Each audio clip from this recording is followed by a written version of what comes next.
He's ready to go. No, I feel bad. Maybe I can. Alright, I'll just hold it. Okay, so this is the thigh bone, and the thigh bone is attached to the hip bones. Remember what I told you yesterday? The thigh bone is curved a little to the side. It's, you know, it's not really evident, probably because I've spinned this a little bit. Review. It's turned a little this way, so it's not straight up and down. Then this is a trochanter, all the way out to the side. This is right here on your own body. You can find the trochanter. Your hip joint, the ball and socket of the hip joint, is too deep for you to touch. You can never touch the ball and socket of the hip joint, the very, very top of the thigh bone. What we're aiming for when we're pressing is we're aiming to press, and all there's a lot of muscle right here. This is your hip flexors, the psoas muscle runs here, and what we're aiming to press is we're aiming to press right in there, right? Not on the outside, but right in there. That was right in the center here, okay? So when you're in parallel position, and you fold forward, the trochanter stays at the same position. Stiff hip, right?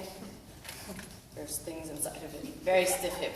So then, when the trochanter drops out to the side, then we have external rotation of the hip joint.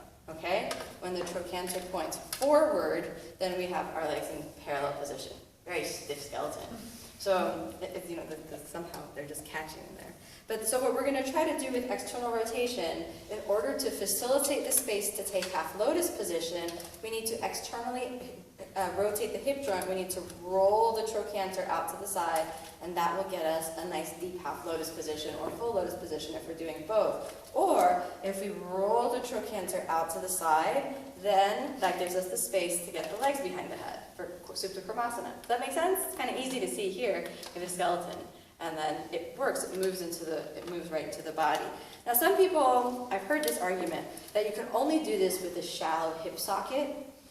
First of all, I'm not sure if the majority of the human population has a shallow hip socket, so that may actually just be like the norm of the human body. I don't know. But I've seen so many different types of bodies and people with very large pelvises that are clear that they have a very deep hip socket being able to do this. I don't see why there's any reason why we can't rotate the trochanter back and down and then bend the leg to make it go behind the head.